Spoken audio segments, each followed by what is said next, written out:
Do you like gambling? Of course you do. We're getting into Canto 2, which means we've got lots of red, focusing on coin flips this batch.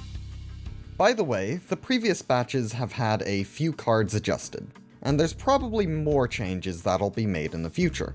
Also, we have some common tap lands in the drive, about 40 of them, with the next 30 or so being filled out as I go along.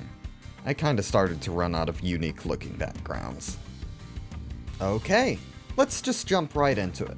Rodian is a fairly simple 3/2 who gets mad when you land tails, and will damage an enemy once per turn because of it. She can also spend any amount of mana to get a chance to gain power and some keywords until the end of turn by flipping some coins.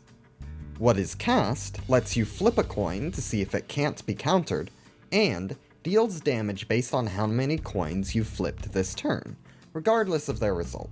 It also has flashback, so you can cast it again later. It's not very good on its own, but can do massive damage if you can set it up right. As we arrive at J-Corp, we're going to first enter the Pawn Shop.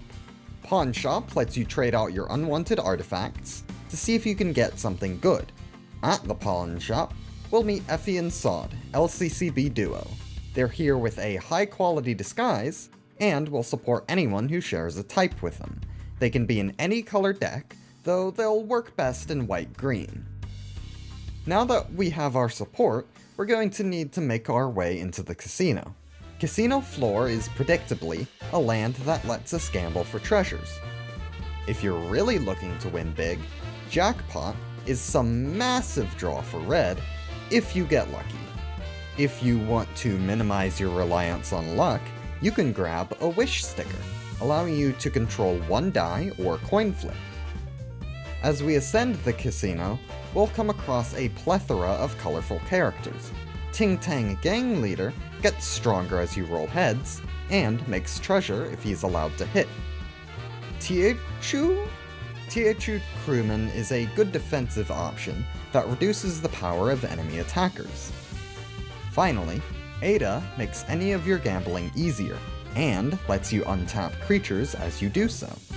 In addition to Ada, we have a dance to untap your creatures, plus give your next creature this turn haste. After we get past Ada, we'll head down into the lower levels and come across our first abnormality of the batch. Mr. Hurtley is fittingly immortal, or at least hard to put down. But that's not all. Did you know he isn't the actual abnormality itself? Have You Become Strong is the machine that makes these crazy cyborgs, and it'll let you put humans in your graveyard into the field, though they're now just big blocks of stats. I couldn't quite think of a good function for Screw Loose Wallop, so we'll pin that for a revisit episode in the future. Anyways, I don't actually remember if we get new Pekatula in Canto 2, but I'm putting them here anyways. Goulet is green and focuses on life gain, which is only a secondary mechanic for green, but it was too fitting for the source to not do it this way. Meanwhile, Superbier was suggested by a viewer to be true colorless, due to Pride's affinity for technology, which I really liked. It's pretty simple and might get reworked at some point, but it's a good starting point. And yes, I do hope to make colorless a viable option. I'm hoping Merceau's Canto specifically helps give me ammo for that. Our next abno is Pink Shoes, which uses a keyword I have no intent on using often, Wither, allowing this creature to use -1/-1 counters in place of damage. In exchange for this powerful and disruptive mechanic, you have to keep the creature bound up for a bit before you can use it. Roseate Desire puts a single -1/-1 counter on a creature, but if that creature is tapped, it gets one more. If you're using Pink Shoes, you can cast it for any mana. As we go deep into this dungeon, we get into the Shivering Cold. Does this environment seem odd to you? Well, we happen to be inside of Baba Yaga, an abnormality land that's a bit dangerous to use, but can transform into a huge creature with trample. I wanted it to be mono blue originally, but the effect turned out to be so damn green I just couldn't justify it. Rhyme Shank is a sort of trap that freezes up to 3 tapped creatures using stun counters. If you resonate for a bigger cost, it can freeze a player's whole board if they made the mistake of swinging with everything. Finally, as we learn about Rogia, we find the card Irreversible Mistake. You can kill even an indestructible creature, but at the cost of utterly destroying a non-basic land you control, reducing it to a waste. This one choice will set you back far, with no recourse to make things better. Unless... A Dream of Better Days. Lands you control can tap for any mana. If you make tokens, make twice as many. Everything's alright. It's okay now. The past doesn't matter. Let's move on to the future together.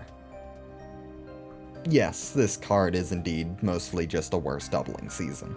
But given how impactful doubling season can be, splitting it in half and giving it mana fixing instead is fine by me.